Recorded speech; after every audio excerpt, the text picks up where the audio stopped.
Get this and get it straight. Crime is a sucker's road, and those who travel it wind up in the gut of the prison of the grave. There's no other end, but they never learn. From the pen of Raymond Chandler, outstanding author of crime fiction, comes his most famous character in The Adventures of Philip Marlowe.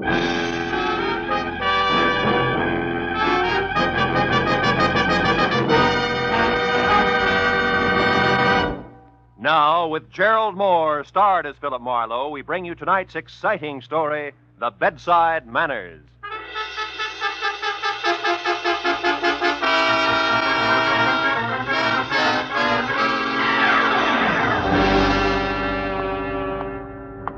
Get your hat and hit the street. Piper, get your paper. Hi, Mr. Marlowe. Hi, Tommy. Paper tonight? Okay, kid. Here you are. Thanks. Take it easy now. Sure. Hey, Mr. Marlowe, your change. Just a minute. Mr. Marlowe, watch it. That car, look out. Hey, no. Driver, red light. Holy cats, call an ambulance. Somebody hang on, Mr. Marlowe. Don't try to move. You're going to be okay. Just take it easy.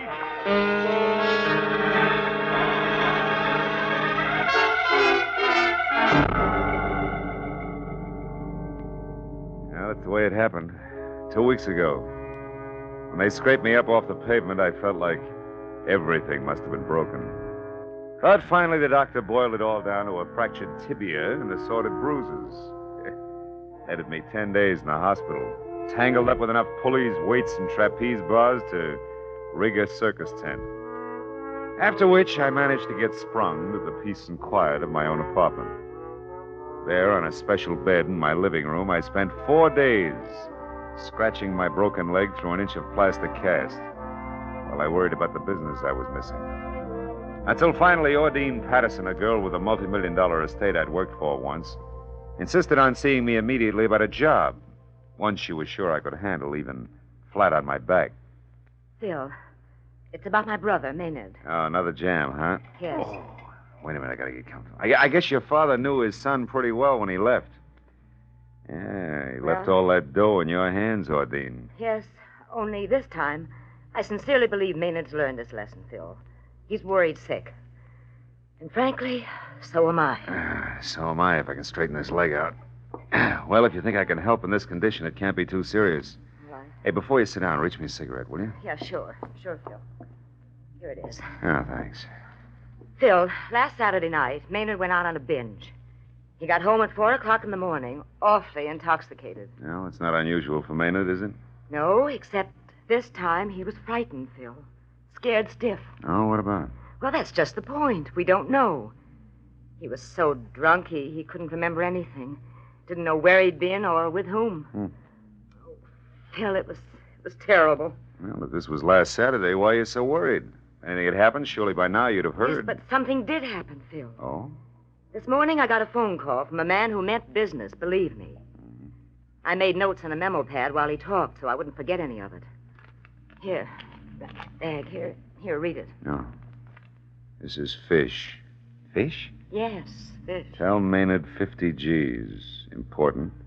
Money by tomorrow or trouble. Then he hung up on me, Phil. Fish. Did you and Maynard ever hear of him before? Well, I certainly didn't, and when I asked Maynard, he didn't know him either. He had a cold, heavy voice and spoke with a thick lisp. You want me to peg this fish for you? Yes, so I'll know why Maynard owes that much money. Well, now, look, baby, I'm bedridden. I'm stuck. I can't even move. I know that, Phil, but you have the phone here, a lot of contacts, and plenty of diplomacy. If this is something I can get Maynard out of by paying that money, then I'll pay. Okay, baby, I'll try. But look, if it's outside the law, You'll turn Maynard in. Yes, I'm aware of that. All right, where do I start? Where did he start Saturday? At the Colony Club with a female named Fay Altman. Well, whatever happened must have begun there. That's why I thought of you, Phil. You know the Colony Club. Well, I know their Scotch is Johnny Walker. Sid Rayfield's the owner, that's all. Well, that may be enough. Will you want to talk to Maynard? Yeah. Send him over in about an hour, will you? Yes, he'll be here. And that Altman girl's number is Sunset, 0144. 0144. Yes. Okay, Ordine, I'll get him. At least my dial finger isn't... just a minute. Hello? That's Fish, Marlowe. What? Fish. I know my pigeon's with you now. I followed her. Don't clip her wings, pal. Back out now while you still can. I'm warning you. Phil, who was that? You look upset. Yeah, well, my my horse just ran fourth. Look, you better run along now, Ordine. Well, okay, Phil. And stay out of dark corners, huh?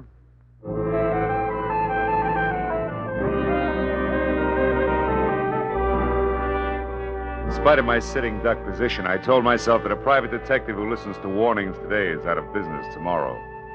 So I put in a call for Sid Rayfield at the Colony Club. Sid was out, so I left a message for him to get in touch with me. Next, I tried Fay Altman, but the Sunset number went unanswered. After that, I started checking for the next best thing to legs I could think of. A guy named Hunger Malloy. By profession, a roving bookie. By appearance, a slouch in threadbare hound's tooth propped against any convenient lamppost. Hunger, by some peculiar instinct, either knew or could find out about anything, especially slightly illegal. And because I'd once pried him out of a tight spot, he loved me like a brother. I finally located him in a pool hall on Melrose and told him what I needed to know. He promised it was as good as done and was off to the Colony Club and I would hear from him. Well, that left me with nothing to do but scratch my cast again, worry about my gun being in the desk drawer in my office, think about fish, and wait. Things went like that for 45 minutes and then... Come in.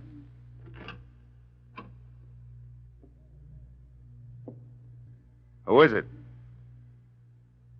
Who's there? Why, it's me. Hunger. Oh. What's the matter, Philip? You're jumpy. Yeah, I'm real glad to see you, fella. Likewise. How you feeling under the weather, huh? Yeah. How's it been? No, it's bothering me a little. Look, I brought you some flowers. Oh, Hunger, you shouldn't have. I know. I tried to get long stems, but them plants in the park ain't doing so good this year. Hey, listen, are you sure you gave me the right dope on the phone, Philip? Sure, I'm sure. Why? What'd you find out? Oh, that's just it. Nothing. I went to the Colony Club and got talking around, but not one thing worth noticing went on there Saturday night. Well, maybe it started there and moved out, huh? Yeah, I tried that. Some of the customers went out to the valley after to shoot a little dice. Another bunch moved down to that big joint on Adams for some poker. That's all. Gambling, huh? Could be a gambling setup. Were they big games? No, just the usual. Nothing extra at all. Oh. And especially, I couldn't pin down a thing on any 50 G's changing hands. Are you positive, Hunger? Well, you don't ask too many questions in that league, Philip, but I'm pretty sure nobody got rich or I'd have heard, you know? I got a hint, at least. Yeah, well, look, what about this guy named Fish? Blank. Some new faces in town, but no high rollers answering to Fish. And a background on Fay Altman? Yeah, some. Pick and shovel clean, in a nice way. Uh-huh. Been digging nuggets here and there for a year or so.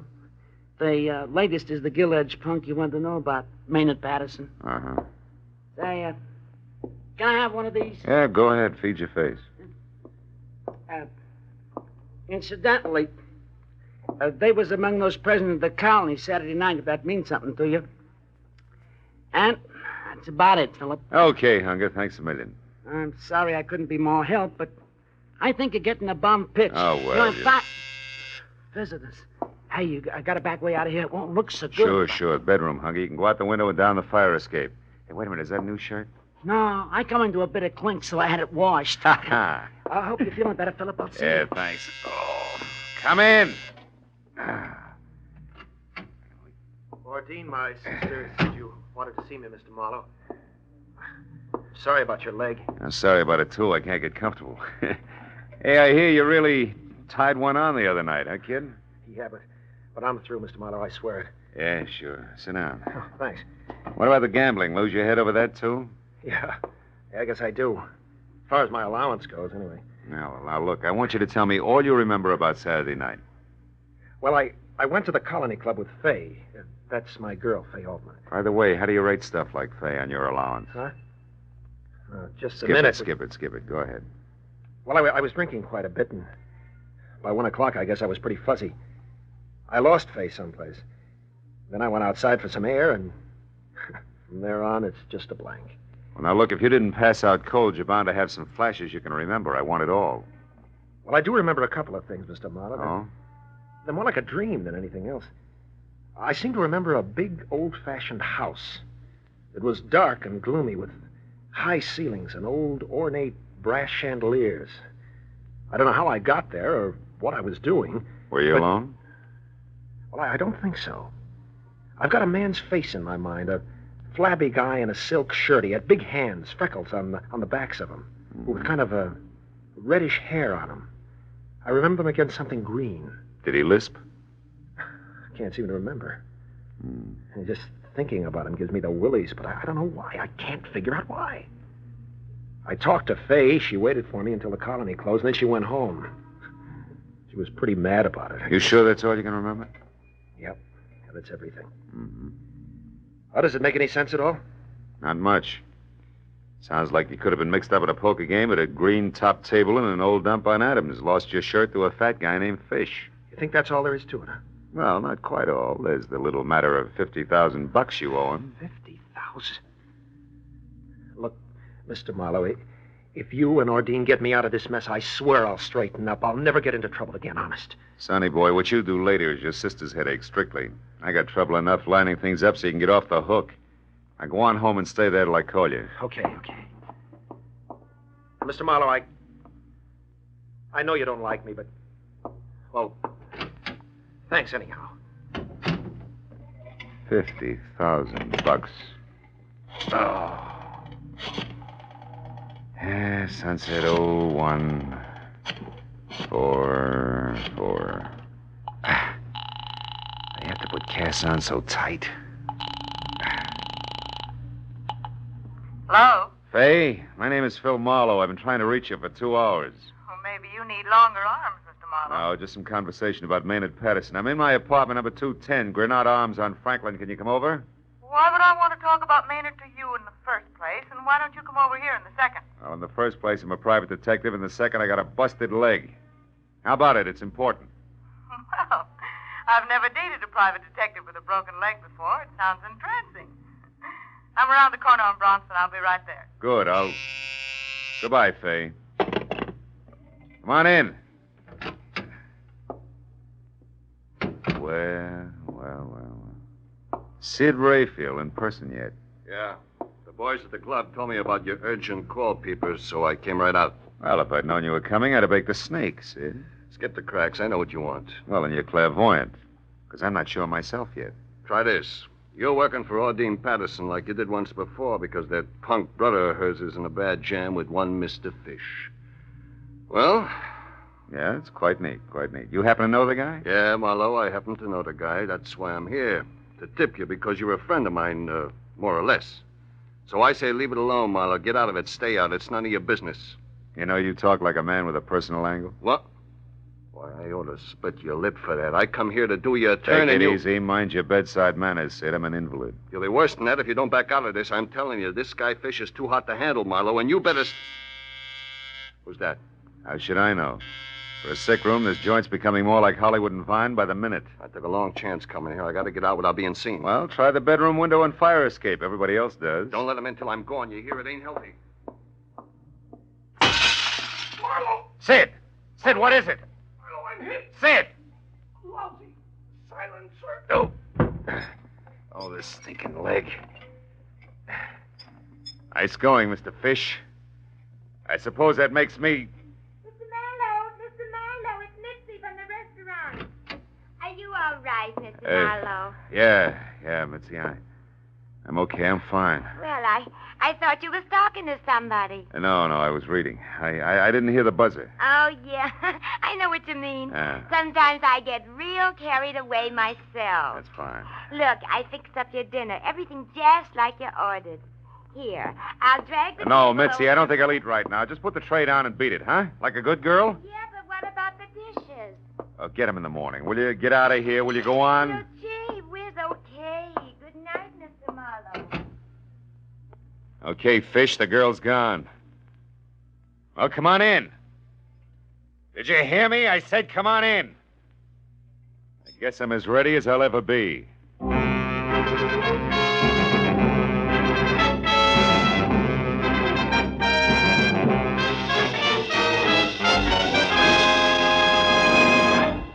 In just a moment, the second act of Philip Marlowe. But first, this Wednesday night, CBS brings you the premiere of a bright new musical show, The ABCs of Music, starring Robert Q. Lewis and Ralph Flanagan's orchestra.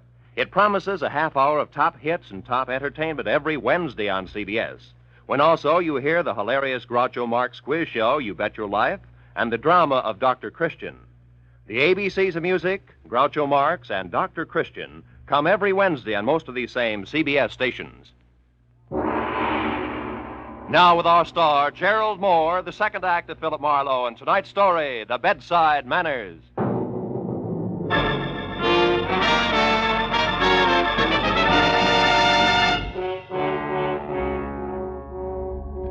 Man is never ready to die, really. Sometimes saying you are helps. Sometimes, like when you're flat on your back waiting for a killer with a silencer, might step into view through your bedroom door. I kept on waiting for 60 seconds, each as long as a fall down an empty well. Once I thought I heard the window close. At least another 5 minutes went by. Then I actually began to believe that for some reason Fish had gone away. Well, that made the scoreboard real easy to read. Sid Rayfield, a guy who knew his way around, had been killed. And I hadn't been able to do a thing about it. It was time for a call to homicide. But even as I reached for the phone, it went off. Hello. I said hello. This is your last warning, Marlowe. Oh, you got to a phone fast, Buster. What's on your slippery mind, Fish? Something you'd be smart to pay attention to.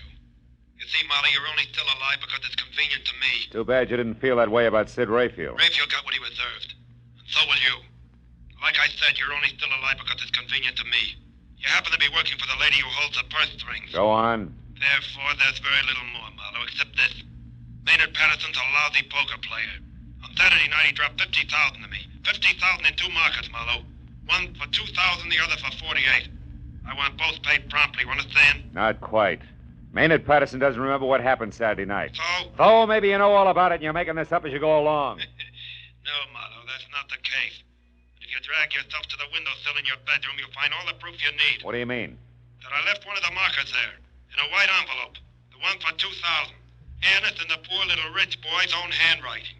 I left it there so you'd know I'm not kidding about the $48,000. I'll be in touch. So long, Marlowe. Why, you all the lousy double crook. Come in. Sure. Why not? How could a girl ever resist the welcome in your voice? I'm Fay Altman, private detective. That figures. Ah, what happened to you? Fall out of a transom or trip over a clue? Which? Neither. It was a wisecrack, honey. I laughed so hard I fell down and broke my leg. Let's get down to business, huh? Yeah. For a starter, Fay, what's your connection with Maynard Patterson? How tight is the knot? Huh? What was that again? I said you and Maynard. Just how chummy are you two? I thought I heard you right. You know, private detective, I don't like being pushed around. Fay, and there's a being dead pushed man around in the is- bedroom. Dead man? Did you say a dead man? Sid Rayfield. He was murdered, Fay. Oh, no. Oh, not Sid. Gee, he was a nice guy, Marlowe. Sharp, but nice. Fay, I want you to go in there and look for an envelope on the windowsill. An envelope? No, I don't think I want It's important, Fay. I can't get out of this bed. Now, go on. It may help us tag Sid's killer. But... Oh, all right. I'll get it. You say it's near the window... Oh, Keep going, Kay. At the windowsill. Do you see it? yeah. I've got it. Here. Oh. Hey, the window's broken in there. Do you know it? Yeah. Now, Fay, my question about you and Maynard, somehow or other it may count. Are you in love with him? No. I mean, I like him all right. He's a good time. Nice places, nice people, nice little presents, But no yachts. No, that's right. No yachts. And I like yachts, private detective. They beat rowing around in MacArthur Park, I know. I've tried them both. Anything else? Yeah, turn it around. How does he feel about you? Overboard, I guess. Look, you said that this might help catch Sid's killer. I like Sid, so I'd like to see that happen. But make this question a good one, because it's your last. Fair enough. Maynard loves you. You love money. Maynard didn't have any. Now the question. Do you have any plan to change all that? Just one. He was saving up every cent he could squeeze out of that stingy sister of his for a stake in a big card game. He was going to run it into big dough. Any help, private detective? Yeah, if you call checking other people's stories out a help. Which translates into what? Maynard did just that. Only he lost it all Saturday night. Lost his stake and $50,000 more. What? He owes that much dough. Yeah. Now tell me, have you heard from Maynard since? You had your last question, Private Detective, remember? Good night, Marlowe. It's been a big, fat pleasure. I'll bet. Anyhow, Fay, my best to the fish. Your very best to the fish? Yeah. I don't get it. What fish? Never mind. Goodbye, baby, and don't slam the door.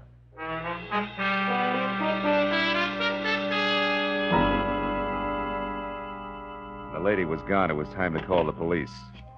But I was dying hard, and even as I dialed the number, I turned the envelope that had been left on the windowsill over in one hand. The envelope was the cheap kind you find in any dime store with nothing written on it. And the note itself, which read, "I owe the bearer $2,000 payable within 24 hours," was signed Maynard Patterson and dated Saturday. It was on a square piece of memo paper, and it made me think about a little item which for quite a while had been sitting last row, last seat in the back of my mind. Hello? Trying real hard to be a star pupil. Now, Marlowe, the fishing may be great. Oh, this leg. Come on, baby, be home. Hello? This is Marlowe, Ordine. Oh, Phil, what have you found out? I'm not sure, but among other things, they may have caught a killer. Now, listen. Do you still have that note? You know the one you brought over here, the memo you made after Fish called? Have you got it? Why, yes, it's in my handbag. But Never mind the Phil- question. Just get it, will you? All right, I'll only be a moment. I'll hang on. Better just hang up, Marlowe.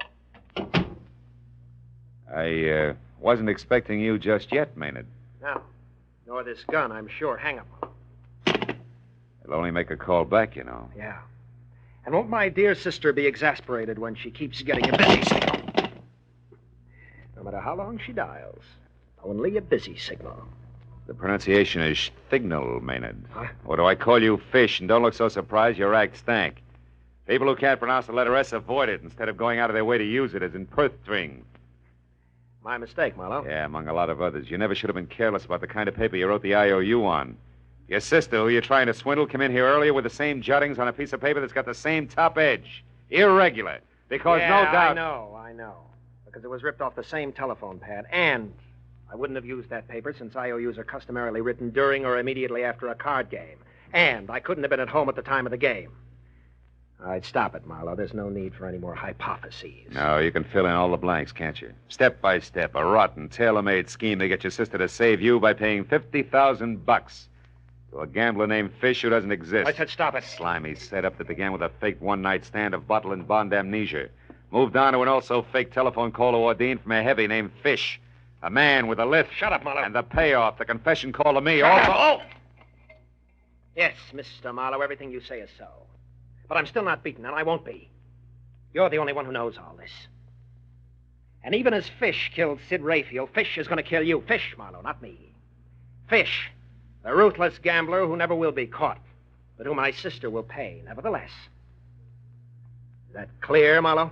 Not quite. Why did you kill Rayfield? He had me convinced that Fish actually existed. Which is the reason he died. He was playing my game, Marlowe, but not for me. Somehow or other, he found out what I was doing. Maybe because he always checked carefully when anybody got too interested in Fay Altman. And he decided to help things along, then cut himself in. Well, you know the answer to that. Now, if you don't mind, turn on the radio, Marlowe. Why? Silencer doesn't make Turn it on. Louder. I wouldn't want anything to go wrong now, Marlowe. I've been so lucky. Lucky that I got away from my sister and was free to watch this building, this apartment. Lucky so that I could see who came and who went and act accordingly. Yeah, I've been lucky, all right. You do grant me that, don't you, Marlowe? Yeah, sure. You've been lucky. Yeah, you've been real lucky, Patterson. Up to now. But you know how it is with luck, kid? One minute you have it, the next minute it runs out. Look, do you mind if I turn this off? It's putting me to sleep. You are brave, aren't you, Marlowe? No. Just lucky. Lucky that someone's standing behind you. Who? The mounted police? No. Just a guy named Hunger Malloy. It's a funny kind of a guy, Maynard. He was here earlier tonight, and he ducked out by way of the bedroom, at least. I thought he ducked out. Oh, quit it, Marlowe. Huh? Now, don't budge an inch. I'm not going to turn around and give you the chance to go for that gun, which is probably under your pillow. Oh, no. Oh, but Maynard, you should do something. You're about to be hitting the noggin. Honest, Maynard, with a vase. That, Marlowe, I'll believe when it happens. He just wouldn't take your word, would he, Philip? Well, that's the way it goes. I'll see you. Now, wait a minute, Hunger. Come back here. I can't, pal. You got a corpse in there. That means cops. Them and me don't mix. Don't worry about it. Just tell me before I bust. You started for the window 20 minutes ago. What happened? Well, Philip, What happened, Hunger? I got delayed. After that, stuff was popping. This louse was in there, then the corpse delecti, and then the louse again at the window, leaving an envelope, et cetera, et cetera. Yeah, but the delay, Hunger. Before company started coming, what was it? Well? The truth, Philip? Yeah, try it. It may not hurt at all. Okay.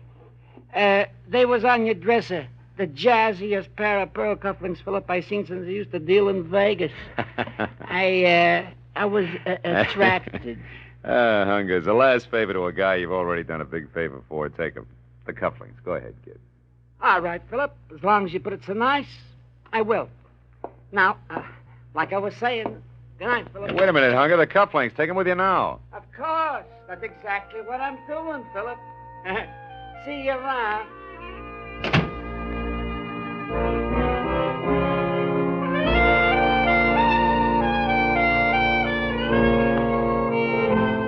Funny little guy. Funny name. Hunger Malloy. You know, it's a strange thing. But a broken leg makes the old wheels go round. Well, that figures. Makes you think about brakes. And that brings me back to Hunger Malloy again. The only break he ever got was in his skull. Somebody once said we make our own brakes.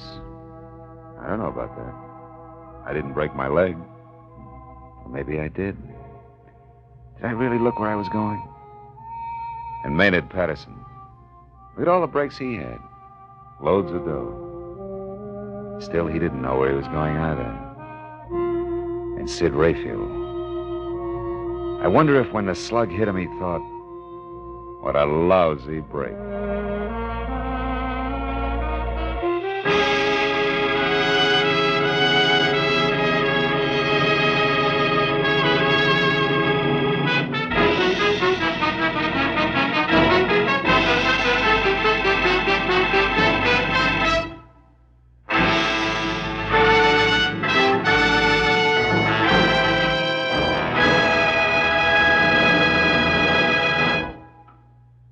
The Adventures of Philip Marlowe, bringing you Raymond Chandler's most famous character, star Gerald Moore, are produced and directed by Norman MacDonald and are written for radio by Robert Mitchell and Gene Levitt.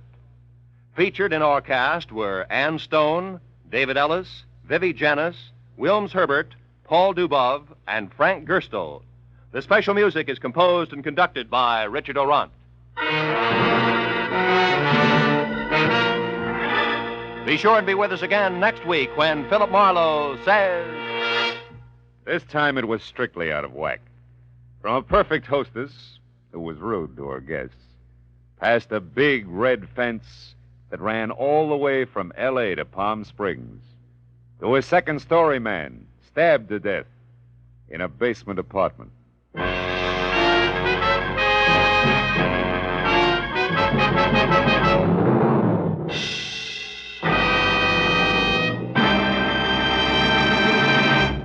Don't let a rainy day find you unprepared. Start saving for that rainy day right now by buying United States savings bonds.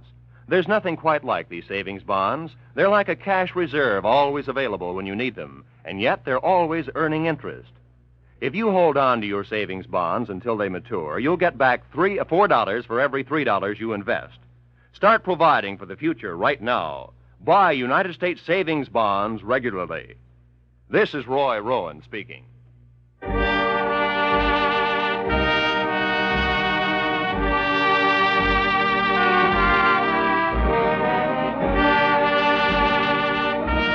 This is CBS, the Columbia Broadcasting System.